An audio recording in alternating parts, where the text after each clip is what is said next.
ನಮಸ್ಕಾರ ನೋಡಿ challenging star ದರ್ಶನ್ಗೆ ಹತ್ತತ್ರ ಒಂದೂವರೆ ವರ್ಷದಿಂದ ಟೈಮೇ ಸರಿ ಇಲ್ಲ ಗೊತ್ತು ಏನು ವಿಚಾರ ಅಂತ ಹೇಳಿ ಯಾಕಂದ್ರೆ ದರ್ಶನ್ ಕಾಂಟ್ರವರ್ಸಿ ಹೀರೋ ಸದಾ ಯಾವಾಗಲೂ ಕಾಂಟ್ರವರ್ಸಿಯಲ್ಲೇ ಇದ್ರು ಅದಾದಮೇಲೆ ರೇಣುಕಾಸ್ವಾಮಿ ಕೊಲೆ ವಿಚಾರ ಜೈಲು ಪರಪ್ಪನ ಅಗ್ರಹಾರ ಬಳ್ಳಾರಿ ಅದಾದಮೇಲೆ ಬೇಲು ಅದಾದಮೇಲೆ ಮತ್ತೆ ಪರಪ್ಪನ ಅಗ್ರಹಾರ ಜೈಲು ಪರಪ್ಪನ ಅಗ್ರಹಾರ ಜೈಲು ಸೇರಿದ ನಂತರ ಎರಡನೇ ಬಾರಿಗೆ ಪರಪ್ಪನ ಅಗ್ರಹಾರ ಜೈಲು ಸೇರಿದ ನಂತರ ದರ್ಶನ್ನು ಬರೀ ಕೋರ್ಟಿಗೆ ಅರ್ಜಿ ಸಲ್ಲಿಸದೇ ಆಗೋಗಿದೆ ಏನಂತ ಸ್ವಾಮಿ ನನಗೆ ಜೈಲಾಧಿಕಾರಿಗಳು ಬೇಕಾದಂತಹ ಸೌಲಭ್ಯ ಕೊಡ್ತಾ ಇಲ್ಲ ಅಂದರೆ ಏನು ಸೌಲಭ್ಯ ಅಂತ ಹೇಳಿದ್ರೆ ಕನಿಷ್ಠ ಸೌಲಭ್ಯವನ್ನು ಕೂಡ ಜೈಲಾಧಿಕಾರಿಗಳು ನನಗೆ ಕೊಡ್ತಾ ಇಲ್ಲ ಮಲಗೋದಕ್ಕೆ ಹಾಸಿಗೆ ದಿಂಬಿಲ್ಲ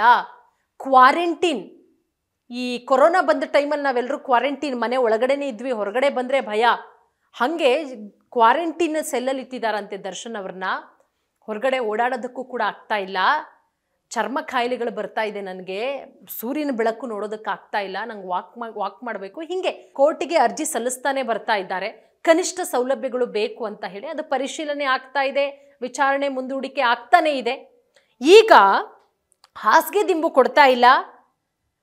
ಜಡ್ಜ್ಗೆ ನೀವೇ ಬಂದು ಬೇಕಾದ್ರೆ ಪರಿಶೀಲನೆ ಮಾಡಿ ದರ್ಶನ್ ಹೇಳಿರೋದು ನೀವೇ ಬಂದು ಪರಿಶೀಲನೆ ಮಾಡಿ ನೀವು ಹೇಳಿದ್ರಲ್ಲ ಕನಿಷ್ಠ ಮೂಲಭೂತ ಸೌಕರ್ಯಗಳನ್ನಾದರೂ ಕೊಡಿ ಅಂತ ಅದನ್ನೂ ಕೂಡ ಕೊಡ್ತಾ ಇಲ್ಲ ದಯವಿಟ್ಟು ಮಹಾಸ್ವಾಮಿಗಳೇ ನೀವೇ ಬನ್ನಿ ದರ್ಶನ್ ಪರ ವಕೀಲರು ಹೇಳ್ತಾ ಇದ್ದಾರೆ ದರ್ಶನ್ ಕೇಳ್ಕೊಳ್ತಾ ಇದ್ದಾರೆ ಬನ್ನಿ ಮಹಾಸ್ವಾಮಿಗಳೇ ನೀವೇ ಬಂದು ಪರಿಶೀಲನೆ ಮಾಡಿ ಬೇಕಾದ್ರೆ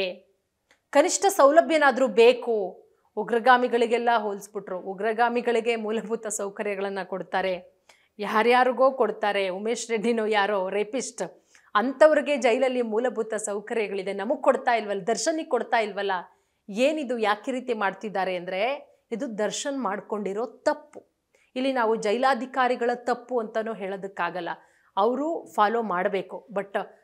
ಫಸ್ಟು ಪರಪ್ಪನ ಅಗ್ರಹಾರ ಜೈಲು ಸೇರಿದಾಗ ರೇಣುಕಾಸ್ವಾಮಿ ಕೊಲೆ ಕೇಸಲ್ಲಿ ದರ್ಶನ್ ಏನೆಲ್ಲ ಮಾಡಿಕೊಂಡ್ರು ಯಾವ ರೀತಿ ಮಿಸ್ಯೂಸ್ ಮಾಡಿಕೊಂಡ್ರು ಜೈಲಿನ ನಿಯಮಗಳನ್ನು ಗಾಳಿಗೆ ತೂರಿ ಬೇಕಾಬಿಟ್ಟಿಯಾಗಿ ಹೆಂಗೆಲ್ಲ ಮಾಡಿದ್ರು ಏನು ಕೇಳ್ತೀರಾ ವಿಡಿಯೋ ಕಾಲ್ಗಳು ಏನು ಕೇಳ್ತೀರಾ ಬೇಕಾದಂಥ ಫುಡ್ಗಳನ್ನು ಏನು ಕೇಳ್ತೀರಾ ಒಂದು ಕೈಯಲ್ಲಿ ಕಾಫಿನೋ ಟೀದೋ ಮಗ್ಗು ಒಂದು ಕೈಯಲ್ಲಿ ಸಿಗರೇಟು ಜೈಲಿನ ಹೊರಭಾಗದಲ್ಲಿ ಕೂತ್ಕೊಂಡು ರೆಸಾರ್ಟ್ನ ರೀತಿಯಲ್ಲಿ ಐಷಾರಾಮಿಯಾಗಿ ಎಲ್ಲ ಫೋಟೋಗಳು ವಿಡಿಯೋಗಳು ಸಹಜ ಜಡ್ಜ್ ಕೂಡ ಚೀತು ಅಂತ ಉಗಿದಿದ್ದಾರೆ ಸಂಬಂಧಪಟ್ಟಂಥವರಿಗೆ ಈ ರೀತಿ ಆದರೆ ನಿಮ್ಮ ಬಗ್ಗೆ ನಿರ್ದಾಕ್ಷಿಣ್ಯ ಕ್ರಮ ತೆಗೆದುಕೊಳ್ಬೇಕಾಗತ್ತೆ ಅಂತ ಸಹಜವಾಗಿ ಏನೇನು ಮಾಡೋದಕ್ಕಾಗತ್ತೆ ಜೈಲಾಧಿಕಾರಿಗಳು ಈಗ ಪರಪ್ಪನ ಅಗ್ರಹಾರ ಜೈಲಿನ ಅಧಿಕಾರಿಗಳ ವಿರುದ್ಧ ನಟ ಸಮರ ಸಾರಿದಾರಂತೆ ನ್ಯಾಯಾಲಯದ ಆದೇಶದಂತೆ ತನಗೆ ಜೈಲಿನಲ್ಲಿ ಹಾಸಿಗೆ ಇರ್ಬೋದು ಹೊದಿಕೆ ಸೇರಿದಂತೆ ಇನ್ನಿತರ ಸೌಲಭ್ಯವನ್ನು ಕಲ್ಪಿಸಿಲ್ಲ ಪರಪ್ಪನ ಅಗ್ರಹಾರದ ಅಧಿಕಾರಿಗಳು ನ್ಯಾಯಾಂಗ ನಿಂದನೆಯಾಗಿದೆ ಕ್ರಮ ಕೈಗೊಳ್ಳಲು ಶಿಫಾರಸು ಮಾಡಿ ಅಂತ ಹೇಳಿ ನಟ ದರ್ಶನ್ ಇದೀಗ ಕೋರ್ಟ್ ಆದೇಶ ಪಾಲಿಸದ ಬಗ್ಗೆ ನ್ಯಾಯಾಧೀಶರೇ ನೀವೇ ಬಂದು ಜೈಲಲ್ಲಿ ಪರಿಶೀಲನೆ ಮಾಡಿ ಅಂತ ಹೇಳಿ ಹಾಗಾಗಿ ಎರಡೂ ಕಡೆಯ ವಾದ ಪ್ರತಿವಾದಗಳು ಎಲ್ಲವೂ ಕೂಡ ಆಗಿದೆ ಸೊ ನೋಡೋಣ ಜಡ್ಜೇ ಹೋಗಿ ಪರಪ್ಪನ ಅಗ್ರಹಾರದಲ್ಲಿ ಪರಿಶೀಲನೆ ಮಾಡ್ತಾರಾ ದರ್ಶನ್ ಏನು ಒಂದಷ್ಟು ಕನಿಷ್ಠ ಸೌಲಭ್ಯಗಳು ಬೇಕು ಅಂತ ಏನು ಕೇಳ್ಕೊಂಡಿದ್ದಾರೆ ಅದನ್ನು ಕೋರ್ಟ್ ಕೊಡುತ್ತಾ ಅಥವಾ ಏನಾಗಬಹುದು ಯಾಕಂದರೆ ಅರ್ಜಿಗಳ ಮೇಲೆ ಅರ್ಜಿಯನ್ನು ಸಲ್ಲಿಸಾಗಿದೆ ದರ್ಶನ್ನು ಬಟ್ ದರ್ಶನ್ ಹೇಳೋ ಪ್ರಕಾರ ಕೋರ್ಟ್ ಹೇಳಿದೆ ಒಂದಷ್ಟು ಸೌಲಭ್ಯಗಳನ್ನು ಕೊಡಬೇಕು ಅಂತ ಹೇಳಿ ಆದರೆ ಇರುವಂತಹ ಜೈಲಾಧಿಕಾರಿಗಳು ಕೊಡ್ತಿಲ್ಲ ಅಂತ ಹೇಳಿ ಈಗ ಕೊನೆಗೆ ಜೈಲಾಧಿಕಾರಿಗಳ ವಿರುದ್ಧವೇ ದರ್ಶನ್ನು ಸಮರ ಸಾರ್ಬಿಟ್ಟಿದ್ದಾರೆ ನೀವೇ ಬಂದು ಬೇಕಾದ್ರೆ ನೋಡಿ ಮಹಾಸ್ವಾಮಿಗಳೇ ಬಂದು ನೋಡಿ ನೀವೇ ಅಂತ ಹೇಳಿ ಸೊ ನ್ಯಾಯಾಧೀಶರು ಏನು ಮಾಡ್ತಾರೆ ಮುಂದಿನ ದಿನಗಳಲ್ಲಿ ಗೊತ್ತಾಗುತ್ತೆ ನೋಡೋಣ ಅಟ್ಲೀಸ್ಟ್ ಮೂಲಭೂತ ಸೌಕರ್ಯಗಳನ್ನಾದರೂ ಸಿಗುತ್ತಾ ದರ್ಶನ್ಗೆ ಕೋರ್ಟಲ್ಲಿ ಏನು ಅನ್ನೋದ್ರ ಬಗ್ಗೆ ಧನ್ಯವಾದ